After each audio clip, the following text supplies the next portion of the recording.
Students, in this session, I'm going to explain about the photosynthesis in higher plants.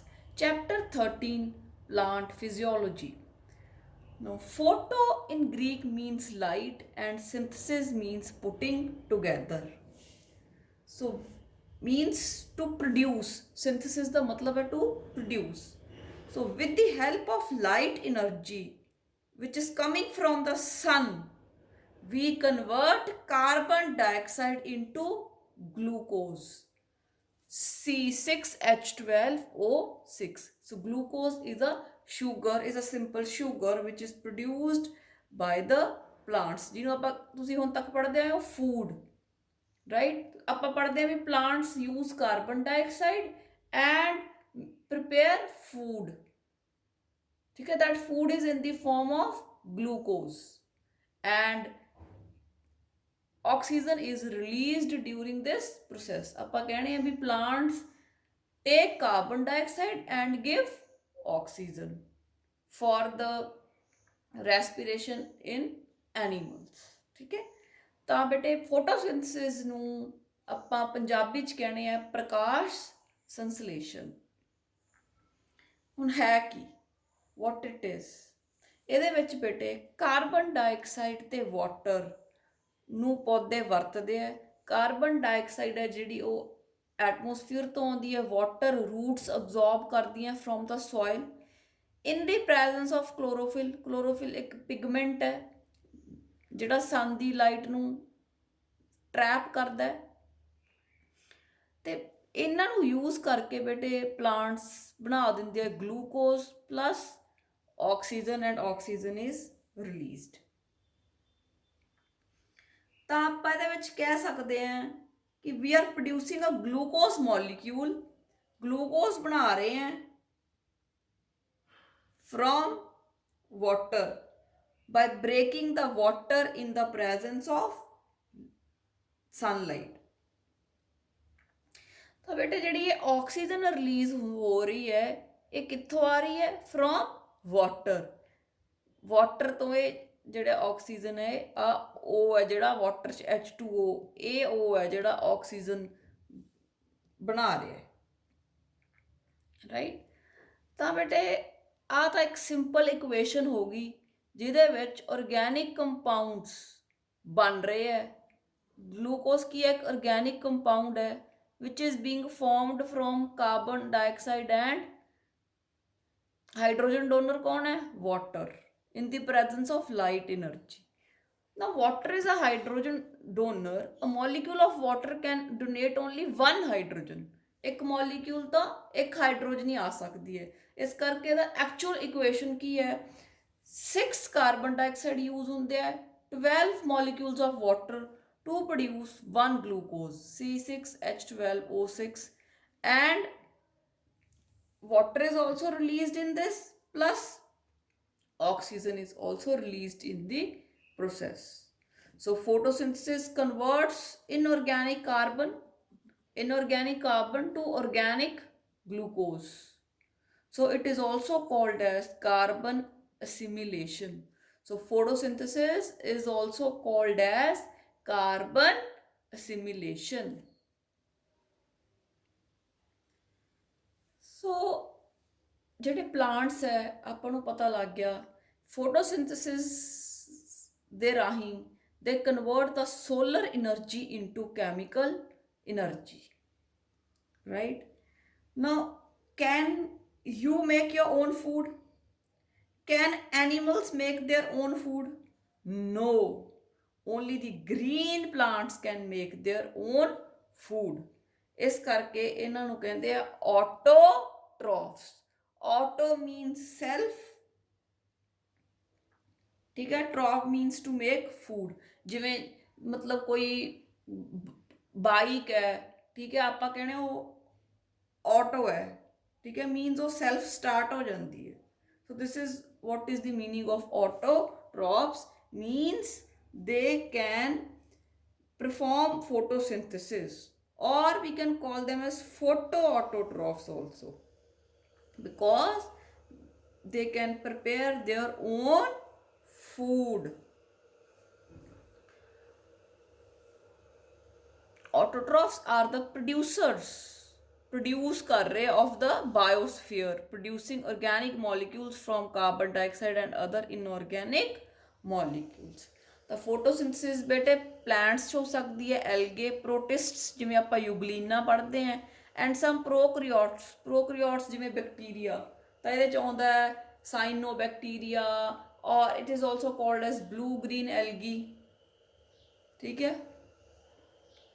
ਸੋ ਉਸ ਤੋਂ ਬਾਅਦ ਜਿਹੜੇ ਹੈਟੇਰੋਟ੍ਰੋਫਸ ਹੈ, ਦੇ ਆਰ ਦਾ ਕੰਜ਼ਿਊਮਰਸ। ਇਹਦੇ ਵਿੱਚ ਸਾਰੇ ਜਿਹੜੇ ਹੈ ਐਨੀਮਲਸ ਹੈ ਜਿਹੜੇ ਆਪਦਾ ਫੂਡ ਆਪ ਨਹੀਂ ਬਣਾ ਰਹੇ, and they are dependent on the plants, are dependent on the autotrophs, are called as ਹੈਟੇਰੋਟ੍ਰੋਫਸ।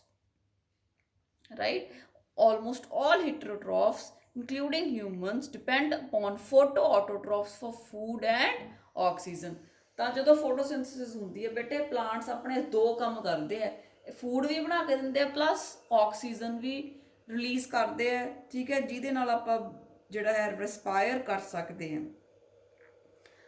ਤਾਂ ਜਿਹੜੇ ਹੈ ਇਨਆਰਗੈਨਿਕ ਮੋਲੀਕਿਊਲਸ ਤੋਂ ਆਰਗੈਨਿਕ ਮੋਲੀਕਿਊਲਸ ਬਣ ਗਏ। ਆਰਗੈਨਿਕ ਮੋਲੀਕਿਊਲਸ ਦਾ ਮਤਲਬ ਜਿਨ੍ਹਾਂ ਦੇ ਵਿੱਚ ਕਾਰਬਨ ਹੋਵੇ, ਜਿਨ੍ਹਾਂ ਦੇ ਵਿੱਚ ਕਾਰਬਨ ਹੁੰਦੀ ਹੈ, ਵੀ ਕਾਲ them as ਆਰਗੈਨਿਕ ਮੋਲੀਕਿਊਲਸ। ਸੋ ਬੇਟੇ ਇਹ ਤਾਂ ਸੀਗੀ introduction of photosynthesis, what the process is. ਹੁਣ ਆਪਾਂ ਡਿਫਰੈਂਟ ਸਾਇੰਟਿਸਟ ਦੇ ਐਕਸਪੈਰੀਮੈਂਟਸ ਡਿਸਕਸ ਕਰਨੇ ਆ। ਠੀਕ ਹੈ, ਜਿਨ੍ਹਾਂ ਨੇ ਹੌਲੀ ਹੌਲੀ ਕੁਛ ਨਾ ਕੁਛ ਫੋਟੋਸਿੰਥੇਸਿਸ ਦੇ ਰਿਲੇਟਡ ਡਿਸਕਵਰ ਕੀਤਾ। So the first one was the Stephen Hales in 1727. He recognized the importance of sunlight, air and green leaves for nourishment of plants। ਠੀਕ ਹੈ, ਉਹ ਕਹਿੰਦੇ ਕਿ ਇਹਨਾਂ ਦੀ ਬਹੁਤ ਇੰਪੋਰਟੈਂਸ ਹੈ, ਜਿਹੜੇ ਹੈਗੇ ਸਨਲਾਈਟ ਹੈ, ਏਅਰ ਹੈ, ਲੀਵਸ ਹੈ, ਵੀ ਇਹਨਾਂ ਕਰਕੇ ਹੀ ਜਿਹੜਾ ਹੈਗਾ ਮਤਲਬ ਜਿਹੜੇ ਪੌਦੇ ਆ ਉਹ ਆਪਣਾ ਭੋਜਨ ਬਣਾ ਸਕਦੇ ਆ।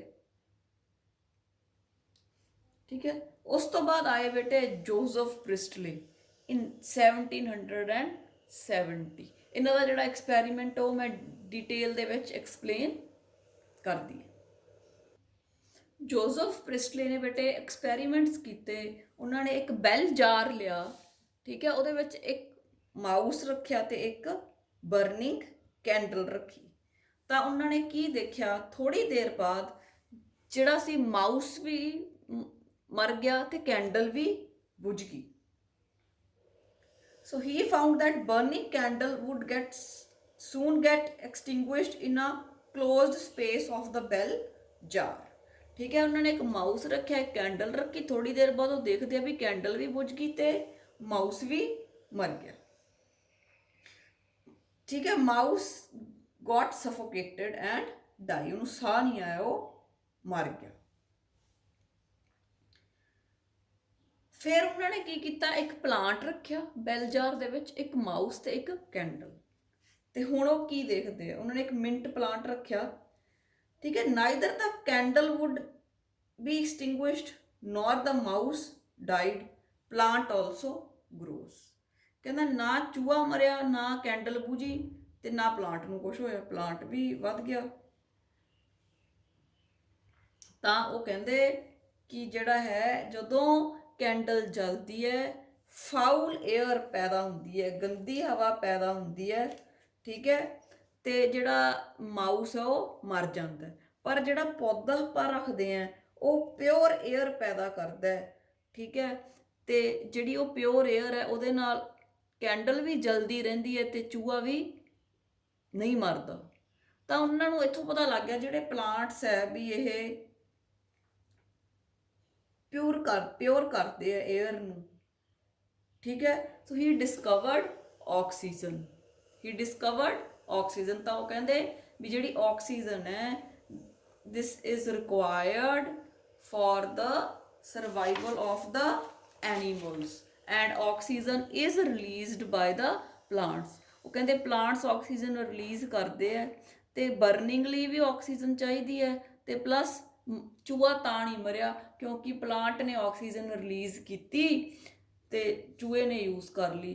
ਤੇ ਜਿਹੜਾ ਮਾਈਸ ਹੈ ਉਹਨੇ ਜਿਹੜੀ ਕਾਰਬਨ ਡਾਈਆਕਸਾਈਡ ਰਿਲੀਜ਼ ਕੀਤੀ ਉਹਨੂੰ ਨਾਲ ਦੀ ਨਾਲ ਜਿਹੜਾ ਮਿੰਟ ਪਲਾਂਟ ਸੀ ਉਹਨੇ ਯੂਜ਼ ਕਰ ਲਿਆ। So Joseph Priestley he discovered oxygen. Next came Jan Ingenhousz in 1779। उन्होंने एक्सपेरीमेंट्स किए विद एन इक्वैटिक प्लांट, मतलब क्लैडोफोरा जिमें एक इक्वैटिक प्लांट है, इक्वैटिक प्लांट उन्होंने लै लिया। वो कहते बई जिहड़ा इक्वैटिक प्लांट है वो पानी च ग्रो करूगा, फोटोसिंथेसिस भी पानी के अंदर करूगा। जदों फोटोसिंथेसिस हुई ਤਾਂ ਕਹਿੰਦਾ ਜਦੋਂ ਤਾਂ ਬਬਲਸ ਰਿਲੀਜ਼ ਹੋਏ, ਠੀਕ ਹੈ, ਸਮॉल ਬਬਲਸ ਵਰ ਫਾਰਮਡ ਅਰਾਊਂਡ ਦਾ ਗ੍ਰੀਨ ਪਲਾਂਟਸ। ਤਾਂ ਬੇਟੇ ਜਿਹੜੇ ਜੈਨ ਇਨਗਨਹਾਊਸ ਸੀ ਉਹਨਾਂ ਨੇ ਕੀ ਕੀਤਾ, ਪਾਣੀ ਲਿਆ, ਪਾਣੀ ਦੇ ਵਿੱਚ ਇੱਕ ਇਕੁਐਟਿਕ ਪਲਾਂਟ ਜਿਵੇਂ ਕਲੈਡੋਫੋਰਾ ਲਿਆ, ਉਹਦੇ ਉੱਪਰ ਇੱਕ ਬੈਲ ਜਾਰ ਰੱਖਿਆ ਤੇ ਜਿਹੜਾ ਸੀ ਸਨਲਾਈਟ ਜਿਹੜੀ ਹੈ ਪਲਾਂਟ ਦੇ ਉੱਪਰ ਪੈ ਰਹੀ ਸੀ।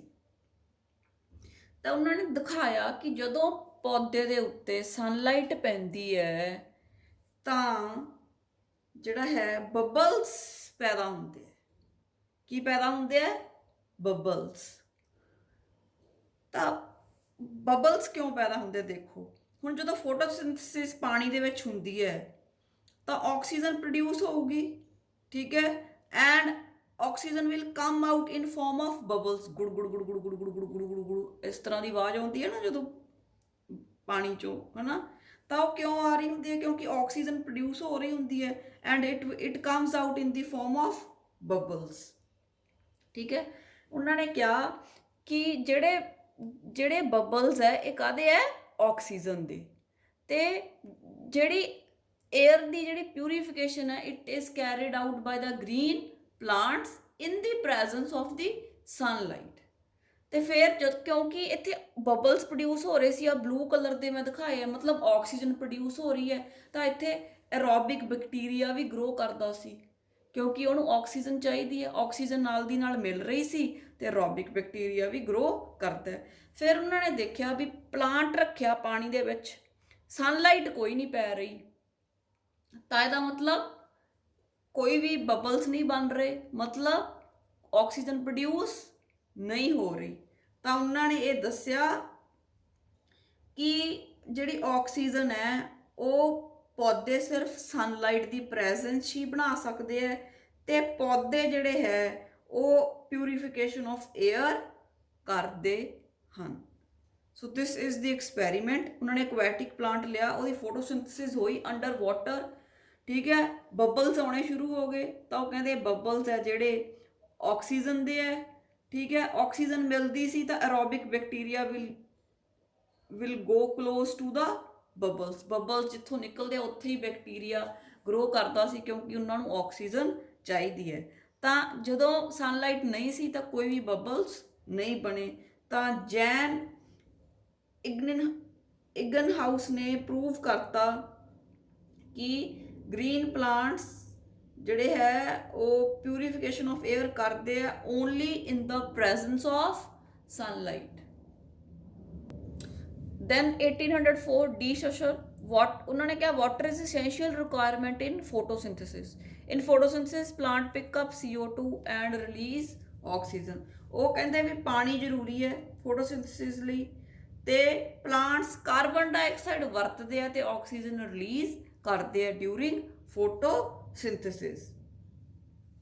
उस तो बाद बेटे 1818 Pelletier and Caventou they discovered and named chlorophyll. इन्होंने बेटे क्लोरोफिल पिगमेंट बारे जानकारी दी ते उहदा नाम उस पिगमेंट नूं नाम दिता chlorophyll. Then came von Mayer in 1845।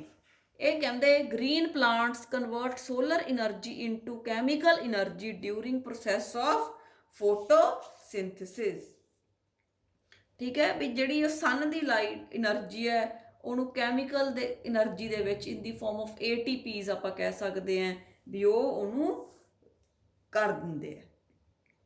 then in 1854 Sachs he said that ਜਿਹੜਾ ਇਹ ਪਲਾਂਟਸ ਹੈ ਉਹਨਾਂ ਦੇ ਵਿੱਚ ਗਲੂਕੋਜ਼ ਸਟੋਰ ਹੁੰਦੀ ਹੈ। green part ਹੈ ਜਿਹੜਾ in plants it produces glucose which is stored as starch and starch is the first visible product of photosynthesis। ਕਹਿੰਦਾ ਆਪਾਂ ਨੂੰ ਕਿਵੇਂ ਪਤਾ ਲੱਗੂ ਫੋਟੋਸਿੰਥੇਸਿਸ ਹੁੰਦੀ ਹੈ? ਅਗਰ ਸਟਾਰਚ ਪਈ ਹੈ, ਠੀਕ ਹੈ, ਤਾਂ ਆਪਾਂ ਕਹਿ ਸਕਦੇ ਹਾਂ ਕਿ ਫੋਟੋਸਿੰਥੇਸਿਸ ਜਿਹੜੀ ਹੈ ਉਹ ਹੋਈ ਹੈ। ਸੋ these were the early experiments, ਠੀਕ ਹੈ, performed by different scientists। ਉਹਨਾਂ ਨੇ ਫੋਟੋਸਿੰਥੇਸਿਸ ਦੇ ਬਾਰੇ ਕੁਛ ਨਾ ਕੁਛ ਜਾਣਕਾਰੀ ਦਿੱਤੀ। next came Engelmann in 1888। ਇਹਨਾਂ ਨੇ ਬੇਟੇ ਕੀ ਕੀਤਾ, ਇੱਕ ਐਲਗੀ ਲਈ ਕਾਲਡ ਕਲੈਡੋਫੋਰਾ, ਉਹਦੇ ਉੱਤੇ ਲਾਈਟ ਪਾਈ, ਠੀਕ ਹੈ, ਇੱਕ ਐਲਗੀ ਲਈ ਉਹਦੇ ਤੇ ਇੱਕ ਲਾਈਟ ਪਾਸ ਕੀਤੀ, ਠੀਕ ਹੈ, ਤੇ ਫਿਰ ਉਹਨਾਂ ਨੇ ਕੀ ਦੇਖਿਆ ਕਿ ਜਿਹੜੀ ਫੋਟੋਸਿੰਥੇਸਿਸ ਹੈ ਉਹ ਬਲੂ ਤੇ ਰੈੱਡ ਜਿਹੜੀ ਲਾਈਟ ਉਹਦੇ ਵਿੱਚ ਜ਼ਿਆਦਾ ਹੁੰਦੀ ਹੈ। ਤਾਂ ਉਹਨਾਂ ਨੇ ਕੀ ਕੀਤਾ, he split light into components by a prism. ਪਹਿਲਾਂ ਉਹਨਾਂ ਨੇ ਪ੍ਰਿਜ਼ਮ ਲਿਆ, ਉਹਦੇ ਵਿੱਚੋਂ ਦੀ ਲਾਈਟ ਪਾਸ ਕੀਤੀ, ਤਾਂ ਆਪਣੇ ਕੋਲੇ ਵਿਬਗੋਇਰ ਆ ਗਿਆ, violet, indigo, blue, green, yellow, orange, red, ਇਹ ਆ ਗਿਆ। ਉਸ ਤੋਂ ਬਾਅਦ ਉਹਨਾਂ ਨੇ ਗ੍ਰੀਨ ਐਲਗੀ ਕਲੈਡੋਫੋਰਾ ਲਈ ਉਹਦੇ ਉੱਪਰੋਂ ਦੀ ਜਿਹੜਾ ਹੈ ਲਾਈਟ ਪਾਸ ਕੀਤੀ ਤੇ ਉੱਥੇ ਐਰੋਬਿਕ ਬੈਕਟੀਰੀਆ ਛੱਡਤੇ। ਫਿਰ ਉਹਨਾਂ ਨੇ ਕੀ ਦੇਖਿਆ ਵੀ ਜਿਹੜੇ ਐਰੋਬਿਕ ਬੈਕਟੀਰੀਆ ਸੀ ਉਹ ਜ਼ਿਆਦਾ ਜਮ੍ਹਾਂ ਹੋ ਗਏ ਜਿੱਥੇ ਬਲੂ ਲਾਈਟ ਸੀ ਤੇ ਰੈੱਡ ਲਾਈਟ ਸੀ। ਆ ਤੁਸੀਂ ਦੇਖ ਸਕਦੇ ਹੋ ਵਿਬਗੋਇਰ, ਡਿਫਰੈਂਟ ਕਲਰਸ ਦਿਖਾਏ ਆ ਮੈਂ ਆਲ ਦੋਜ਼, ਠੀਕ ਹੈ, ਤਾਂ ਆ ਬਲੂ ਹੈ ਤੇ ਆ ਰੈੱਡ ਹੈ, ਠੀਕ ਹੈ। ਤਾਂ ਦੇਖ ਸਕਦੇ ਹੋ ਤੁਸੀਂ ਪੀਕ ਪੂਰੀ ਆਈ ਪਈ ਹੈ, ਪੀਕ ਆ ਦੇਖੋ ਕਿੰਨੀ ਉੱਪਰ ਪੀਕ ਆਈ ਪਈ ਹੈ, ਇੱਥੇ ਬੈਕਟੀਰੀਆ ਗਰੋ ਕਰ ਗਿਆ। ਇੱਥੇ ਜਿੱਥੇ ਰੈੱਡ ਸੀ ਉੱਥੇ ਵੀ ਪੂਰੀ ਪੀਕ ਹੈ, ਬੈਕਟੀਰੀਆ ਗਰੋ ਕਰ ਗਿਆ। ਇੱਥੇ ਥੋੜਾ ਜਿਹਾ ਕੀਤਾ, ਇੱਥੇ ਬਿਲਕੁਲ ਵੀ ਨਹੀਂ ਕੀਤਾ। ਤਾਂ ਉਹਨਾਂ ਨੇ ਇਹ ਦੱਸਤਾ ਕਿ ਬੈਕਟੀਰੀਆ ਇੱਥੇ ਜ਼ਿਆਦਾ ਗਰੋ ਕਿਉਂ ਕਰ ਰਿਹਾ ਹੈ, ਮਤਲਬ ਬੈਕਟੀਰੀਆ ਐਰੋਬਿਕ, ਉਹਨੂੰ ਆਕਸੀਜਨ ਚਾਹੀਦੀ ਹੈ, ਤਾਂ ਕਹਿੰਦਾ ਇਹਦਾ ਮਤਲਬ ਇੱਥੇ ਆਕਸੀਜਨ ਜ਼ਿਆਦਾ ਹੈ, ਫਿਰ ਹੀ ਜ਼ਿਆਦਾ ਬੈਕਟੀਰੀਆ ਗਰੋ ਕਰ ਰਿਹਾ। ਆਹ ਦੋ ਜਗ੍ਹਾ ਜਿਹੜੀਆਂ ਬਲੂ ਤੇ ਰੈੱਡ ਲਾਈਟ, ਇੱਥੇ ਬੈਕਟੀਰੀਆ ਜ਼ਿਆਦਾ ਪਾਇਆ ਗਿਆ। ਕਿਉਂ? ਕਿਉਂਕਿ ਮਤਲਬ ਆਕਸੀਜਨ ਜ਼ਿਆਦਾ ਹੈ, ਠੀਕ ਹੈ, ਆਕਸੀਜਨ ਜ਼ਿਆਦਾ ਹੈ ਤਾਂ ਮਤਲਬ ਫੋਟੋਸਿੰਥੇਸਿਸ ਮੈਕਸੀਮਮ ਹੈ। ਇੱਥੇ ਸਭ ਤੋਂ ਜ਼ਿਆਦਾ ਫੋਟੋਸਿੰਥੇਸਿਸ ਉਹ ਕਹਿੰਦੇ ਜਿਹੜੀ ਹੁੰਦੀ ਹੈ ਉਹ ਬਲੂ ਤੇ ਰੈੱਡ ਲਾਈਟ ਦੀ ਪ੍ਰੈਜ਼ੈਂਸ ਦੇ ਵਿੱਚ ਹੀ ਹੁੰਦੀ ਹੈ। Maximum photosynthesis occurs in the blue and red light. ਇਸ ਕਰਕੇ ਇੱਥੇ ਆਕਸੀਜਨ ਦੀ ਅਵੇਲੇਬਿਲਿਟੀ ਜ਼ਿਆਦਾ ਸੀ, ਇਸ ਕਰਕੇ ਐਰੋਬਿਕ ਬੈਕਟੀਰੀਆ ਆ ਦੋਨੋਂ ਜਗ੍ਹਾ ਦੇ ਉੱਤੇ ਜ਼ਿਆਦਾ ਗਰੋ ਕੀਤਾ। because aerobic bacteria need oxygen and this cladophora algae ਜਿਹੜੀ ਮੈਂ ਗ੍ਰੀਨ ਕਲਰ ਦੀ ਦਿਖਾਈ ਹੈ ਇਹ ਕੀ ਕਰ ਰਹੀ ਹੈ, it is going to produce oxygen. ਉਹ ਆਕਸੀਜਨ ਜਦੋਂ ਫੋਟੋਸਿੰਥੇਸਿਸ ਕਰ ਰਹੀ ਹੈ, ਆਕਸੀਜਨ ਪ੍ਰੋਡਿਊਸ ਕਰ ਰਹੀ ਹੈ, ਉਹ ਆਕਸੀਜਨ ਬੈਕਟੀਰੀਆ ਯੂਜ਼ ਕਰ ਰਹੇ ਹੈ। ਸੋ ਜਿੰਨੀ ਫੋਟੋਸਿੰਥੇਸਿਸ ਜ਼ਿਆਦਾ ਹੋਊਗੀ ਓਨੀ ਆਕਸੀਜਨ ਦੀ ਪ੍ਰੋਡਕਸ਼ਨ ਜ਼ਿਆਦਾ ਹੋਊਗੀ ਤੇ ਓਨਾ ਹੀ ਬੈਕਟੀਰੀਆ ਜ਼ਿਆਦਾ ਗਰੋ ਕਰੂਗਾ। ਸੋ ਦਿਸ ਵਾਜ਼ proved bye Engelmann in 1888.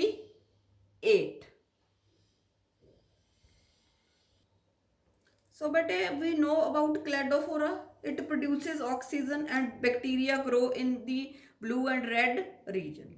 So in 1937 Robert Hill ਉਹ ਕਹਿੰਦੇ whenever light falls, ਤੁਸੀਂ ਦੇਖੋਗੇ ਲਿਖਿਆ ਹੋਊਗਾ incident light. Incident light means the light which is falling. So he said that when light falls on the green plant or algae, it breaks down water. ਕਹਿੰਦਾ ਜਦੋਂ light ਕਿਸੇ ਵੀ green plant ਤੇ ਪੈਂਦੀ ਹੈ ਤਾਂ ਵਾਟਰ ਟੁੱਟ ਜਾਂਦਾ ਹੈ। ਠੀਕ ਹੈ, ਵਾਟਰ ਦੇ ਟੁੱਟਣ ਨੂੰ ਬੇਟੇ ਕਹਿੰਦੇ ਆ photolysis. Photo means light, lysis means split up. The breakdown of water is called as photolysis। ਤੇ ਜਦੋਂ ਵਾਟਰ ਬ੍ਰੇਕ ਹੁੰਦਾ ਹੈ ਉਦੋਂ ਆਕਸੀਜਨ ਰਿਲੀਜ਼ ਹੁੰਦੀ ਹੈ। ਠੀਕ ਹੈ, ਇਹ ਦੱਸਿਆ ਉਹਨਾਂ ਨੇ ਕਿ ਵਾਟਰ ਦੇ ਟੁੱਟਣ ਨਾਲ, ਵਾਟਰ ਦੀ ਫੋਟੋਲਾਈਸਿਸ ਨਾਲ ਹੀ ਆਕਸੀਜਨ ਰਿਲੀਜ਼ ਹੁੰਦੀ ਹੈ। ਤੇ ਜਿਹੜੇ ਪਲਾਂਟਸ ਹੈ ਉਹਨਾਂ ਕੋਲ ਇੱਕ ਪਿਗਮੈਂਟ ਹੈ ਜਿਹਦਾ ਨਾਮ ਹੈ ਕਲੋਰੋਪਲਾਸਟ। ਉਹਦੇ ਵਿੱਚ ਉਹ ਲਾਈਟ ਨੂੰ ਟਰੈਪ ਕਰ ਲੈਂਦੇ ਆ। Electrons are released when water is broken down. ਕਹਿੰਦਾ ਜਦੋਂ ਪਾਣੀ ਟੁੱਟਦਾ ਉਦੋਂ ਜਿਹੜਾ ਹੈ ਇਲੈਕਟ੍ਰੋਨਸ ਵੀ ਰਿਲੀਜ਼ ਹੁੰਦੇ ਆ। ਫਿਰ ਆਏ ਬੇਟੇ ਤਿੰਨ ਸਾਇੰਟਿਸਟ 1941, ਰੂਬੇਨ, ਹਸਿਦ ਐਂਡ ਕੇਮਨ। ਇਹਨਾਂ ਨੇ ਕਿਹਾ that oxygen evolved during photosynthesis comes from water। ਪਹਿਲਾਂ ਇਹ ਮੰਨਿਆ ਜਾਂਦਾ ਸੀ ਵੀ ਜਿਹੜੀ ਕਾਰਬਨ ਡਾਈਆਕਸਾਈਡ ਪਲਾਂਟਸ ਯੂਜ਼ ਕਰ ਰਹੇ ਆ ਨਾ ਉਹਦੇ ਤੋਂ ਆਕਸੀਜਨ ਇਵੋਲਵ ਹੁੰਦੀ ਹੈ, but no that is false statement. ਬਹੁਤ ਜ਼ਿਆਦਾ ਧਿਆਨ ਰੱਖਣ ਦੀ ਲੋੜ ਹੈ। ਠੀਕ ਹੈ, ਕਿ ਜਿਹੜੀ ਆਕਸੀਜਨ ਹੈ ਜਦੋਂ ਫੋਟੋਸਿੰਥੇਸਿਸ ਹੁੰਦੀ ਹੈ ਉਹ ਪਾਣੀ ਦੇ ਟੁੱਟਣ ਤੋਂ ਬਣਦੀ ਹੈ, ਫੋਟੋਲਾਈਸਿਸ ਆਫ ਵਾਟਰ ਤੋਂ ਬਣਦੀ ਹੈ, ਨਾ ਕਿ ਕਾਰਬਨ ਡਾਈਆਕਸਾਈਡ ਤੋਂ। ਉਹਨਾਂ ਨੇ ਦੱਸਿਆ ਕਿ ਵਾਟਰ ਟੁੱਟਦਾ ਹੈ ਤੇ ਫਿਰ ਆਕਸੀਜਨ ਇਵੋਲਵ ਹੁੰਦੀ ਹੈ। ਇਹਦੇ ਲਈ ਉਹਨਾਂ ਨੇ ਬੇਟੇ ਹੈਵੀ ਆਈਸੋਟੋਪ ਆਫ ਆਕਸੀਜਨ, ਠੀਕ ਹੈ, O18 ਲਿਆ ਤੇ ਇਸ ਐਕਸਪੈਰੀਮੈਂਟ ਨੂੰ ਦੱਸਿਆ ਕੀਤਾ ਕਿ ਆਕਸੀਜਨ ਹੈ ਜਿਹੜੀ ਉਹ ਕਿੱਥੋਂ ਆਉਂਦੀ ਹੈ, from the water। So these were the experiments which were performed by the different scientists. Next I will explain you about the photosynthesis, where it occurs and the different pigments of photosynthesis, the pigments which are involved during the process of photosynthesis.